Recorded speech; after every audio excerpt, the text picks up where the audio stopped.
The road department is stretched as far as it can stretch right now and maintain just the basic level of service. The amount of energy that Leanne Welch does in going out and finding grant opportunities to bring monies to Tillamook County is stellar. I would hate to lose a Leanne Welch. She's doing a marvelous job. Now it is our responsibility as citizens to help support her in that. And I'm not opposed to putting another levy out before the voters and really telling the story. This is our roads. These are our issues. We together can solve them.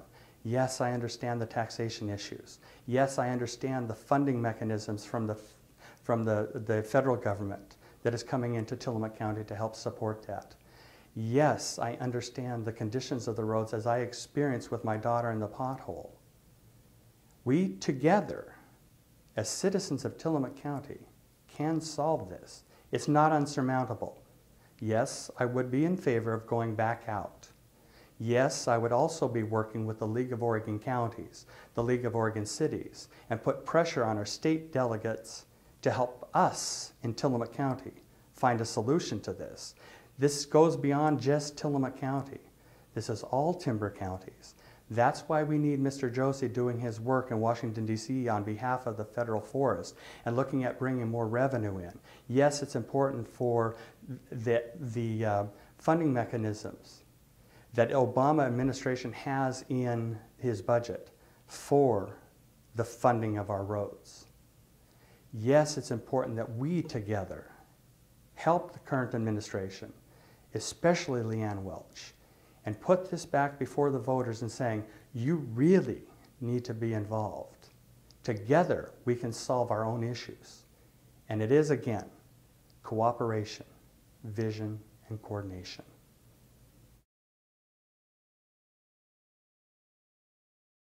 Ocean use off Tillamook County shores, interesting question.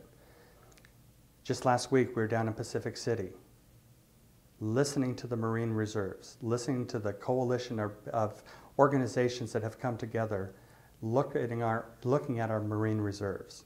First and paramount, if it impacts one of our assets in Tillamook County, which is fisheries, it's hard-pressed to sell that to me.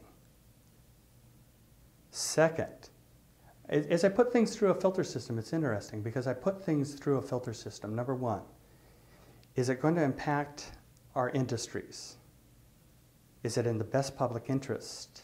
And is it environmentally sound without negatively impacting the budget? So as we look at the fisheries industry and how important it is to Tillamook County, we need to minimize that. But we have a rare opportunity with this. And the rare opportunity is we can tell the federal government if this coalition gets together and puts a plan together and presents that plan, that we are in the driving seat. We are the drivers of this plan that will be adopted by the federal government and NOAA. This is a good place for us to be, but we have to come together. And we are coming together. It was amazing how many people in Pacific City showed up, but that was up and down the coast. As we're looking at being intricately involved in the planning process, giving us the opportunity to tell the federal government that is the place that we should be. Again, it comes down to cooperation. As we make this plan, as we move forward in this Territorial Sea Plan, we are driving how Oregon, and in particular Tillamook County, is going to use our oceans.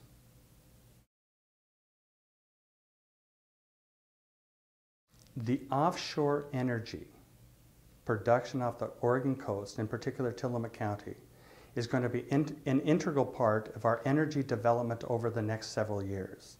It's important that we're there, but it's also important that we're not impacting what people are drawn to the Oregon coast for, and that's the aesthetic value that the Oregon beaches and Tillamook County beaches have to offer our tourists.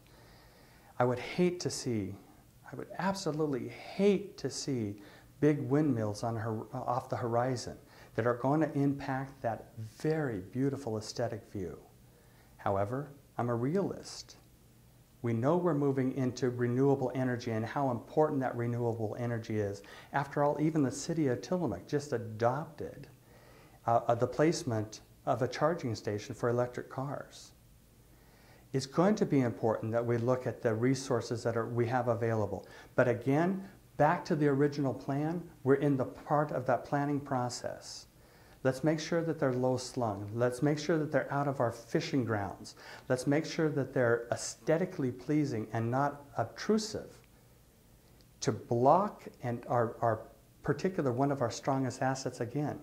You know our strong assets, timber, dairy, forestry, fisheries, and tourism. And anything that impacts those are going to be, for me, I have to evaluate that. Land use in Tillamook County is such a big, big issue. There's no question about it. And earlier, you heard my filter system, especially when it comes to land use. Is it precluding the property owner to use the property that he or she has the way that he or she wants to? Number two, is it in the best public interest? And number three, is it environmentally sound, especially when we look at it in relationship to the budget? So when we start talking about land use issues around the state forests, what's the best public interest?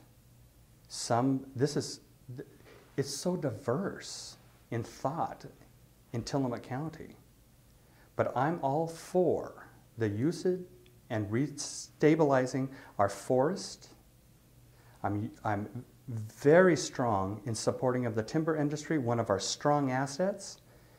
And if you don't think that they're good stewards of the forest, you're mistaken.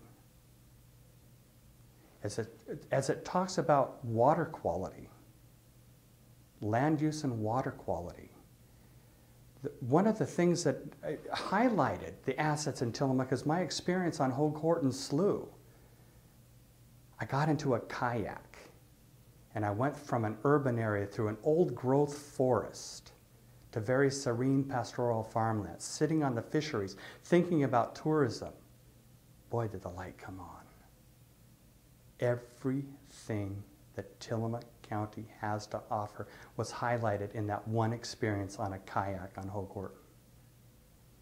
So as we look at the water quality, I'm looking at Holden Creek and being on the working committee of Holden Creek and how important that reestablishment of that creek, improving the water quality, looking at the blockages that were on that creek, looking at the flooding issues that came around that creek, looking at all of the individuals from the high school students to the property owners that are involved in the restoration of that creek, and sitting on a steering committee and bringing state and local partners together, focusing on that water quality that will improve the entire ecosystem inside that stream. It's amazing. So when we look at then moving to the dairy farmers, another one of our assets, the dairy farmers has been established a long time ago, and that is what made Tillamook famous. My father-in-law was a dairy farmer. His farm was down in the floodplain. He used that land, and he was a good steward of the land. And I go back to the filter system to use the property that I want to use my property for. Any rules, regulations, or guidelines that come along that have to be put through that filter system first. Then the best public interest. Then environmentally sound. And I don't know a dairy farmer out there that isn't concerned about the quality of his land, the soil that is under there, the production of grass, even the drainage systems. I see dairy farmers impassioned about what they do. Don't block them. Let them grow. Let them thrive. Let our state forests grow and thrive, supporting our industries in the timber. And then the forestry issues, as we look at that, and we look at the playground that we are for the valley, the people coming down. I hiked to the top of Kings Mountain in Tillamook State Forest. It was an incredible opportunity to see that forest firsthand. It is here, folks. Timber, dairy, forestry, fisheries, and tourism. And let's not preclude the property owners from using his or her property.